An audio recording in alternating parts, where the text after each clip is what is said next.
Salut Axel. Salut Claude. Bienvenue sur Caps TV. Mais merci pour l'invitation. Je suis le directeur de Catharsis Productions, une entreprise qui organise des concerts de métal, on va dire, dans le Nord vaudois, principalement à Orbe, quelquefois sur Valorbe aussi. Et j'organise des concerts depuis très longtemps déjà, depuis plusieurs années. Et en 2019, je trouvais intéressant de développer l'offre métal dans la région, puisqu'il n'y en avait pour ainsi dire pas. Et moi, ça m'arrangeait aussi, comme ça m'évitait de faire des milliards de kilomètres pour organiser mes concerts. Bien sûr. Et puis alors, par rapport aux autorités communales… Ouais, ils sont formidables, les autorités. Ah bon? Parce qu'arriver avec une entreprise comme Oui. Catharsis, le métal, c'est… Non, alors on va dire que quand je suis arrivé, on va dire j'étais un peu l'extraterrestre au milieu de nulle part là. Non, mais plus sérieusement, quand j'ai décidé de bouger, donc de ramener mes activités ici dans la région, j'ai été un peu au culot, je ne vais pas le mentir. J'ai monté un dossier avec lequel je me suis présenté à Xavier Duquesne, qui est le responsable du greffe de la commune. Et voilà, je lui ai présenté de manière tout à fait transparente on va dire, la nature de mes activités, comment ça se passait. Je lui ai montré des exemples de films qu'on avait, d'anciens concerts. Et puis, je lui ai proposé voilà, d'implanter d'implanter ces activités ici à Orbe. Alors, dans un premier temps, faut pas se cacher, probablement qu'ils ont eu un peu peur, d'autant plus que je me suis présenté à eux comme je suis là. Je n'ai pas mis de cravate ni rien du tout. Voilà, parce qu'il ne faut pas mentir sur la marchandise. Et voilà, je leur ai un peu présenté ça. Alors, ils ont fait preuve d'une très grande ouverture, donc je suppose que c'est passé en municipalité, tout ça. Et puis on a fait donc un premier test sur 3 dates, fin 2019. Donc la toute première qu'on a fait, c'était en septembre 2019, avec le groupe finlandais qui s'appelle Munsoro, un groupe de pagan metal qui s'appelle Munsoro, c'était une soirée juste incroyable.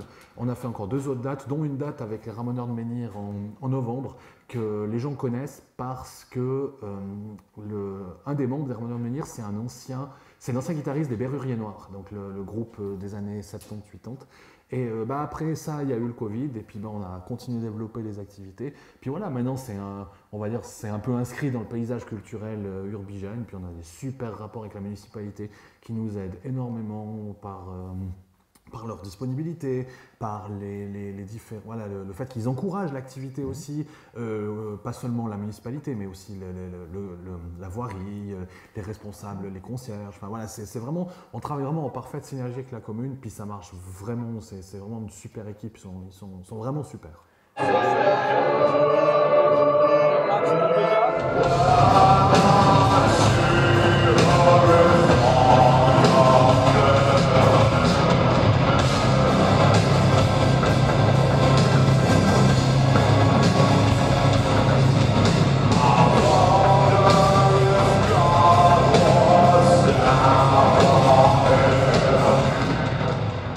Les groupes qui viennent ici à Orbe, c'est quelle sorte de musique On est principalement dans le métal. Nous, moi, mes compétences, mon réseau que je développe depuis des années, il se situe principalement là-dedans. On a fait par le passé 1 ou 2 trucs qui n'étaient pas nécessairement dans le métal, puis forcément ça marche pas parce que on nous connaît pas pour ça. Donc voilà, c'est voilà, principalement tous les styles de métal. Et puis quand on est un peu fatigué, on fait du hard rock, on se calme un petit peu. Et puis quel est le genre de public qui vient dans ces manifestations?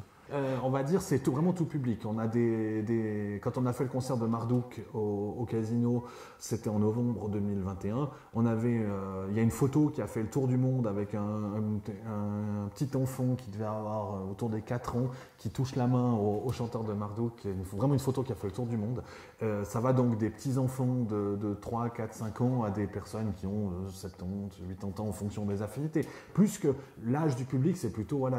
En fait, on est fan de métal ou on l'est pas. J'ai envie de dire, c'est pas comme la musique pop ou comme ça où tu es fan je sais pas, de Bastian Becker un jour ou une saison, puis après tu passes à autre chose. Les fans de métal, ils le sont depuis qu'ils sont, on va dire, ados ou jeunes adultes, et on le reste. Après, on peut écouter un peu moins, mais on reste fan de cette musique. On va peut-être un peu moins au concert, mais voilà, c'est pas un effet de mode. Voilà, c'est là le mot que je cherchais.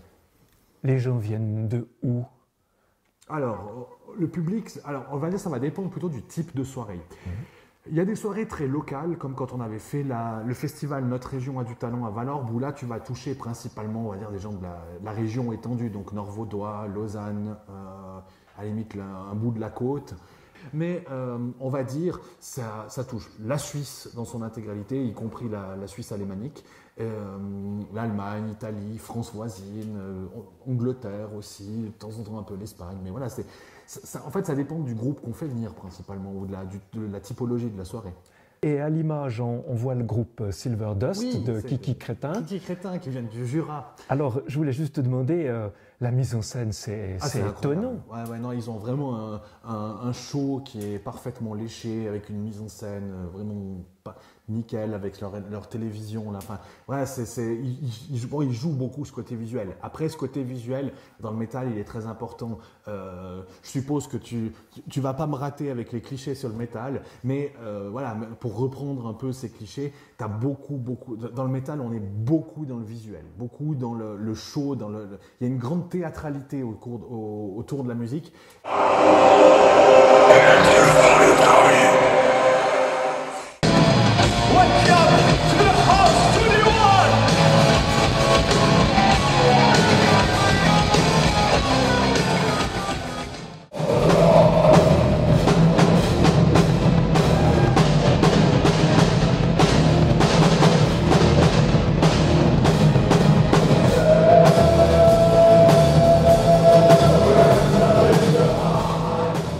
Quand on dit que les métalleux sont des satanistes, c'est pas vrai, c'est juste pour faire chier en fait. Les métalleux, c'est des gens qui aiment le show, donc ce côté, on va dire ce côté satanique entre guillemets, ça vient des origines, donc de Black Sabbath à l'époque, qui jouait cette carte à fond, qui rentrait vraiment dans l'aspect provocation, et ça, on va dire, ça a un peu traversé les années.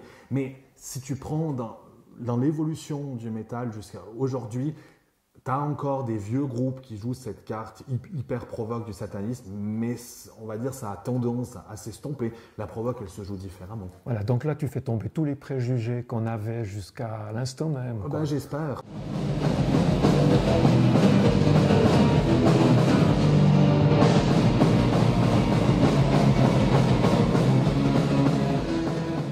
Et c'est là où la commune d'Orbe, ils ont été formidables. C'est que je suppose que l'ensemble de la municipalité, j'ai eu l'occasion de parler avec notre ancien magnifique syndic que j'aime vraiment énormément, qui était Henri Germont, avec lequel on a pu discuter de ça. Qui m'a dit, quand tu es arrivé, nous on était blindés de préjugés, puis on s'est dit, on essaye. Ouais. Et maintenant, avec notre nouvelle super syndic, Marie-Claude, on a eu reparlé de ça vraiment dernièrement, et qui m'a dit, c'est cool, parce qu'elle, en plus, elle était municipale de la police à l'époque, et puis elle m'a dit, nous on avait un peu peur au niveau de la sécurité publique, et puis en fait, finalement, on n'a jamais de problème à tes soirées. Il m'a dit, vraiment, les gens, ils viennent, ils font leur truc, enfin, on fait notre concert, puis après, ils partent, et puis tout se fait dans le calme et dans la convivialité. Donc, monter des concerts de cette envergure, ça demande une certaine organisation, mais elle est amplifiée par les problèmes liés à la pandémie. Oui, alors, c'est vrai que là, ça fait un peu plus de 2 ans maintenant que on vit avec cette épée de Damoclès en permanence. C'est-à-dire, si tu veux, l'évolution, elle s'est faite en 2 temps. On a eu la première partie, le début de la pandémie, où il y a eu le confinement strict, où on s'est dit, c'est une histoire qui va durer 2-3 mois, après, ça va passer, quoi. Et donc, on a mis un peu en pause durant ce confinement, tout en travaillant quand même sur la suite. Et on a recommencé, on avait fait un premier festival au château en 2020, et justement la date à Valorbe avec notre région a du talent. Et après, en fait, scientifiquement, c'était imprédictible ce qui allait se produire. Donc maintenant, on doit travailler avec les contraintes que ça représente, c'est-à-dire potentiellement 3/4 du public, voire la moitié de ce qu'il y avait avant la pandémie, avec toutefois des coûts qui augmentent parce que par la pandémie, ils demandent toute une infrastructure qui n'avait pas besoin, donc tout ce qui est les désinfections des mains, ces choses-là, mais c'est le prix à payer pour apporter du bonheur aux gens, puis pour faire jouer les artistes, et puis tant que j'ai pas besoin d'aller racheter des pissenlits pour manger, j'essaye de faire de mon mieux pour le public et pour les artistes aussi, pour lesquels j'ai énormément d'amour et de respect. C'est des gens qui travaillent beaucoup, la plupart ils sont formidables et ils ont juste envie de partager, et puis malheureusement ces derniers temps, cette relation de partage avec le public, elle a été un peu mise à mal. Attends, on est là.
Voilà, alors on va parler de l'avenir. Ben oui, Qu'est-ce il faut. que Catharsis Productions prévoit pour les mois qui viennent? Alors on va avoir un magnifique festival irlandais là, à la fin du mois d'avril, le 30, avec notamment Selkilt qui était finaliste à la France à un incroyable talent en 2013, et Soldat Louis que je ne présente plus parce que tout le monde connaît, d'autres groupes, il y a les Trois Fromages, Kraken Kellys et puis deux ou trois autres groupes suisses. Et on va coupler ce festival de musique irlandaise. Donc, dans la musique, on va du trad, un groupe qui s'appelle Delin qui font vraiment Irish traditionnel, jusqu'à l'Irish punk avec Selkilt.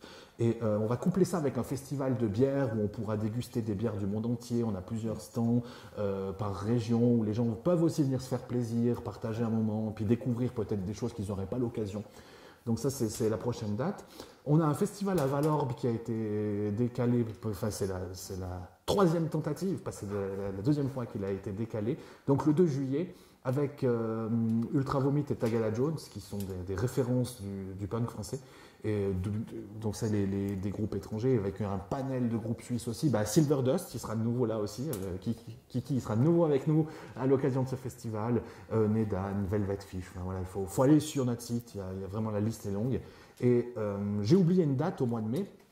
Je suis un peu gonflé d'oublier celle-là, parce que c'est la plus grosse date que nous, on va organiser, c'est le concert de Dark Tranquillity et d'Ensiferum, qui sont vraiment des groupes dans le milieu, alors, toujours on est dans le milieu du métal, mais qui sont vraiment tout là-haut, et qui demandent alors un effort d'organisation supérieur à ce qu'on a l'habitude de faire. Donc pour nous, c'est aussi un peu un crash test, donc c'est la première fois qu'on fait un truc aussi gros que ça. Écoute, nous voilà arrivés à la fin de cette interview, mais oui.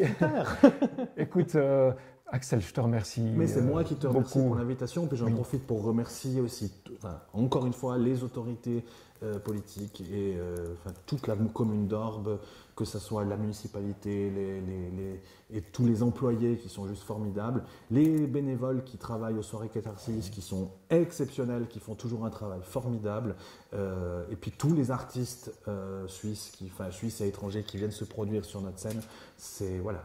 Nous on essaye de leur donner, puis eux, quand on arrive à leur donner quelque chose, c'est-à-dire quand on arrive à organiser la manif, ils le rendent bien à nous et au public, donc merci les gars.